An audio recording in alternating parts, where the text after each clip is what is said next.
बढ़ते कदम में आप सभी का स्वागत है। मैं श्रीमती वीना पानीखरे आप सभी के सामने एक बार फिर से रूबरू हूँ।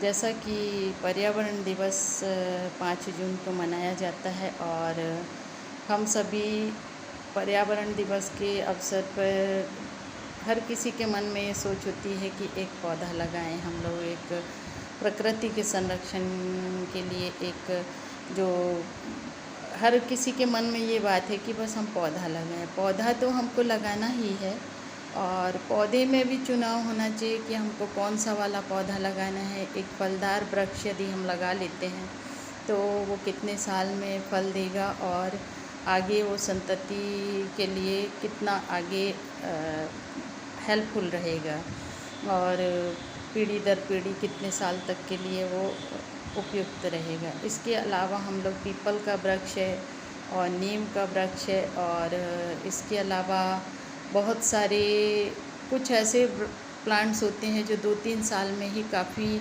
छायादार वृक्ष में बदल जाते हैं, तो ऐसे भी प्लांट्स का चुनाव करना चाहिए। अशोक का पेड़ बहुत अच्छा होता है। मैंने देखा है कि कोई भी कहीं भी बस केवल वृक्षारोपण में एक पौधा लिया और लगा दिया। तो पौधा लगाना और पौधे को लगा के फ़ोटो खिंचा लेना एक उद्देश्य नहीं होता है। जितने पौधे हैं यदि उनमें से भी 2-4 पौधों को यदि हम गोद ले लें या फिर कहीं कोई ऐसा सूखा गार्डन हो या जहाँ पर हम उसकी देख रेख नहीं कर पा रहे हैं तो उसकी भी एक बचाव करने के लिए कुछ लोगों को सामने आना चाहिए कि किस तरह से उसमें एक सिस्टम लागू करके हम उस चीज़ को प्रकृति को बचा सकें। मैंने देखा है कि आसपास के पौधे सूखे पड़े रहते हैं लेकिन लोग अपने गमलों को सींच लेते हैं या फिर बड़े पेड़ों में एक बार भी मन में ये नहीं आता है कि चलो हम एक बाल्टी पानी वहाँ पर डाल दें। तो बहुत सारी बातें हैं जो समाज में दिखाई देती हैं। मैं बोलती हूँ, देखती हूँ।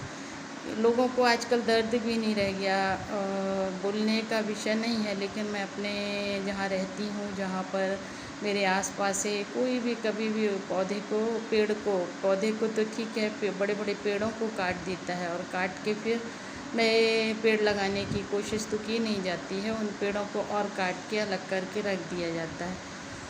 ऐसा नहीं करना चाहिए क्योंकि यदि हम लोगों ने कोई चीज़ को यदि ये कॉलोनी हो या घर के आसपास कुछ पौधे लगाए हुए हो रहते हैं लोगों ने, तो वो एक कम से कम फल नहीं दें तो छाया तो वो देने के लिए पर्याप्त होते हैं, जहाँ कम से कम कोई बैठ सके और बैठ भी नहीं सके तो 2-4 गाड़ियाँ तो रखी जा सकें और कुछ वहाँ से जो मुसाफिर निकल रहे हैं वो तो अपना एक स्थान उनको मिल जाएगा बैठने को और छाया भी काफ़ी बनी रहेगी। घर में भी ठंडक रहती है आसपास यदि पेड़ पौधे रहते हैं तो बस मेरा पर्यावरण दिवस पर यही कहना है कि हमारे आसपास की प्रकृति को यदि हम बचा लेते हैं तो यही हमारे लिए एक पर्यावरण दिवस पर एक अच्छा मैसेज समाज में जाता है, ना कि हम एक पौधा लगाएं और उसको लगाकर फ़ोटो खिंचा लें। तो वो एक विषय नहीं है।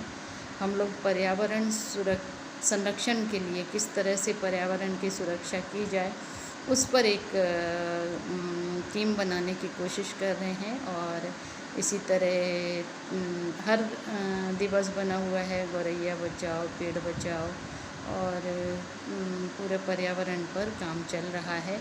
तो काम तो बहुत बृहद स्तर पर चल रहा है, लेकिन यदि हर दिन के दिवस के हिसाब से हम लोग थोड़ा थोड़ा काम करते रहें तो काफ़ी चीज़ें सुरक्षित रहेंगी। उसी के साथ अपनी वाणी को विराम देती हूँ। धन्यवाद।